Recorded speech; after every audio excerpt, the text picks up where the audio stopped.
Good afternoon, Facebook friends and YouTube followers. This is Rich again, back for your second video blog of the day for Thursday, January 8, 2015, around 4:14 p.m. in Bellerive, Massachusetts. A cold day out today. Highs only reach 20, and tomorrow we're going to have some AM snow showers, maybe 1 to as much as 3 inches. And then that's going to moderate some of the temperatures. Not too much news to report today. It's a slow news day for the world of sports and entertainment. So, on to my next subject. And my next subject is about the $1 Million Corporation faction in the WWE, which lasted from May 1994 to May 1996. And the $1 Million Corporation was headed by the $1 Million Man, Ted DiBiase. Some background on the $1 Million Corporation. The $1 Million Man, Ted DiBiase, was forced to retire from the world of professional wrestling in November of 1993 when he injured his neck on a tour of Japan. He couldn't wrestle anymore because if he took the slightest bumps, he could be paralyzed for life. And the WWE brought Ted DiBiase back because he left the WWE after SummerSlam 1993, and he went back to wrestle for Japan. That's how he suffered the neck injury.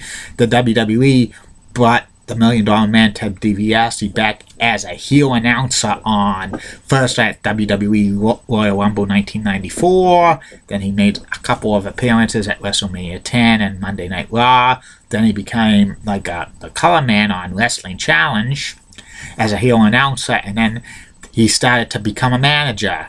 His first client for the $1 Million Corporation was Nikolai Volkov, the WWE Hall of Famer who was a tag team champion back in the 80s with the Iron Sheik. He was from Russia, but the storyline said he was going through some hard times financially, and he was very poor. It says he was so poor he wore the same suit a lot in the arenas when he was in WWE during this time as well, in 1994.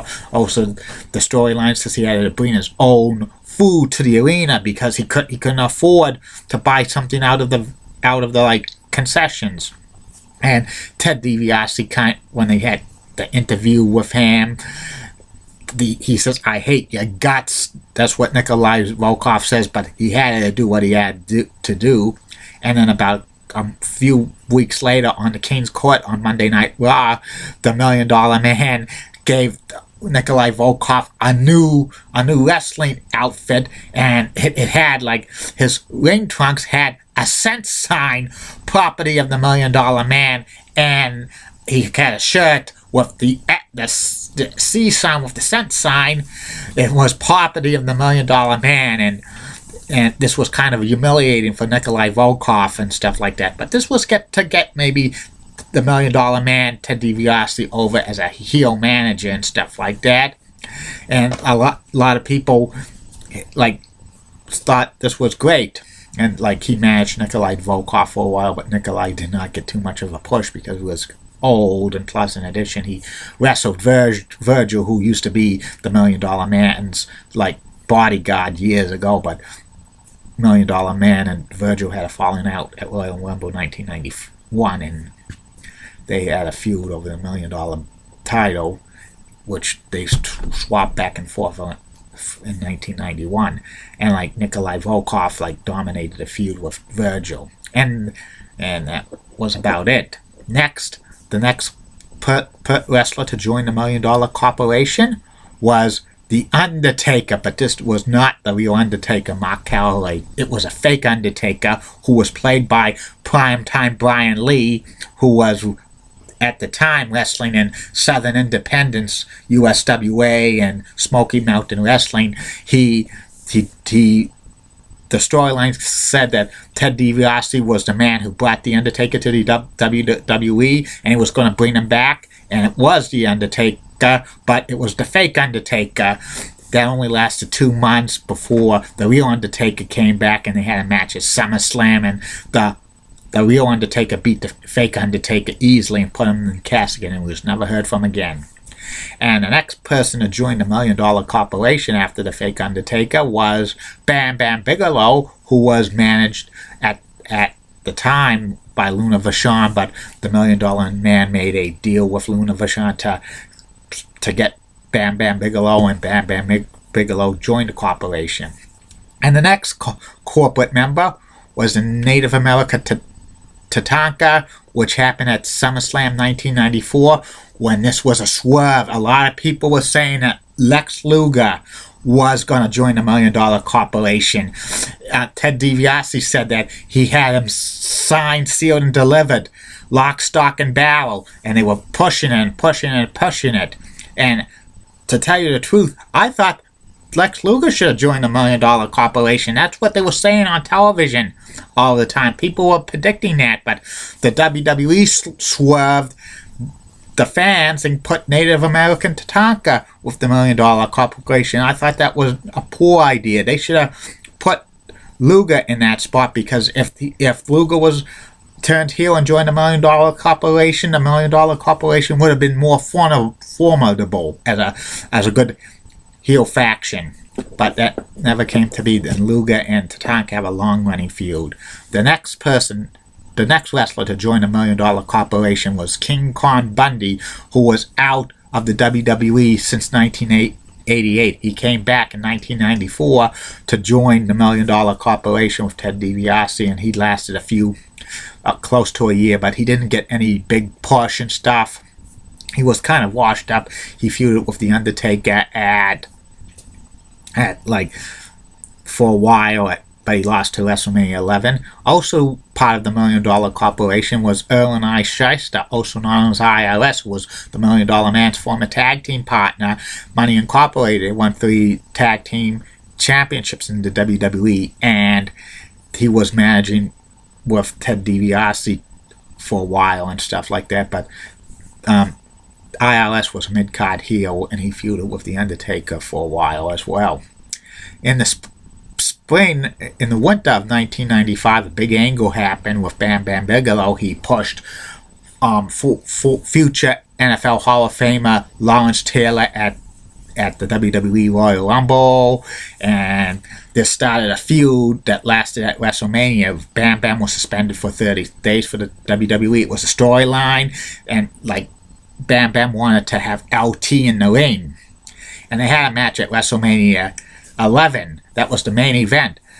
It was Lawrence Taylor against Bam Bam Bigelow, and there were former football players on Lawrence Taylor's side, and it was a $1 Million Corporation with Nikolai Volkov, Tatanka, IRS, King Kong Bundy, and the newest acquisition, Kama, the Supreme Fighting Machine. And Kama made a big impact at WrestleMania 11. He took the Undertaker's urn and he was melting it with a gold. He was going to make a gold chain, and he did. And Lawrence Taylor beat Bam Bam Bigelow, and then the $1 Million Man says he was disappointed in Bam Bam Bigelow. You disappointed the corporation and stuff like that. A few weeks later, Nikolai Volkov was dropped from the $1 Million Corporation for reasons unknown. Probably he was too old and stuff like that, wasn't getting a push. But they had a new corporation member, Psycho Sid, who returned to the WWE earlier in the year 1995 to be Shawn Michaels' bodyguard. But after Shawn lost to Big Daddy Cool Diesel at WrestleMania 11, Shawn told him to take the night off. You don't take me. And then Sid powerbombed Shawn, and then Sid joined the $1 Million Corporation. And Sid had a long-running feud with Big Daddy Cool Diesel over the WWE title throughout the spring and summer of 1995. And this is when the rest of the and also they kicked out Bam Bam Bigelow after he lost to Big Daddy Cool on Monday Night Raw. They threw him out, and Bigelow turned to face as well. But this is when a lot of the other corporate members, Tatanka, King Kong Bundy, and IRS were being phased out of the WWE for major pushes and stuff like that. IRS left the WWE in summer of 1995 to rejoin WCW. Tatanka left for a while. King Kong Bundy left for a while. Karma was still feuding with The Undertaker. He lost the casket match to him at SummerSlam 1995. Sid was off the card at SummerSlam 1995. He was supposed to face Shawn Michaels, but they changed that match to a ladder match between him and Razor Ramon. And like Sid lost to Shawn Michaels on Monday Night Raw. And this was also the corporation was phasing out, but they gained a new member, the 1-2-3 Kid, in the fall of 1995 when he turned against Razor Ramon in a non-title match for the WWE Intercontinental title on Monday Night Raw. The Kid was a special guest referee, and he pulled Psycho Sid from Razor Ramon after Razor was going to try to do the Rageous Edge on Psycho Sid, but like Sid powerbombed Razor Ramon, and the Kid did the fastest 3 count in the history of refereeing. And then the Kid joins the $1 Million Corporation. I'm surprised he wasn't called the $1 Million Kid and stuff like that. And also this is when Karma left the WWE as well. And the corporation got also during In Your House 5 in 1995, like Ted DiBiase bought Santa Claus. Santa Claus only made a couple of appearances. Santa Claus was played, the guy who played Santa Claus in the WWE is better known in ECW as Balls Mahoney. And the final corporation member was early in 1996 when the ringmaster Steve Austin came to the WWE, and Ted DiBiase gave him the $1 million belt and stuff. And this is also when the time Sid had to kind of retire for a while because he suffered a neck injury, but he came back in summer of 1996 to the WWE. This is also when Tatanka came back briefly, and he was managed by Ted DiBiase, but Tatanka was just jobbing to a lot of wrestlers at that time. The 1-2-3 Kid was feuding with Razor Ramon and stuff, and Razor Ramon beat the 1-2-3 Kid in a diaper match at In Your House 6 and stuff like that. And the corporation was kind of fading out, and it ended in May of 1996 when Ted DiBiase issued a challenge to Savio Vega in Your House, saying, if you don't beat Stone Cold Steve Austin in a Caribbean strap match, I'll leave the WWE. And this was known as the fact that the $1 Million Man Ted DiBiase gave his notice to the WWE because he was going to go to WCW as a manager because of the lighter work schedule and stuff like that. And Savio Vega beat Stone Cold Steve Austin in a Caribbean strap match. The $1 Million Man Ted DiBiase's gone from the WWE for good. Well, not really. He came back several years later to make appearances on Monday Night Raw. And this ended the $1 Million Corporation. What I thought about the $1 Million Corporation? It was a decent faction, but it was limited because most of the corporation faction members were like kind of old wrestlers like Nikolai Volkov and King Kong Bundy and Tatanka, who did not pan out as a heel. They had some superstars like Bam Bam Bigelow and Psycho Sid. They were doing with Karma and stuff like that. 1-2-3 Kid was okay. Santa Claus was just a 1-2 time deal, and the ringmaster Steve Austin was okay, but after he left, when the corporation disbanded and DiBiase left the WWE, Stone Cold Steve Austin became the biggest star in wrestling history and stuff like pro wrestling history.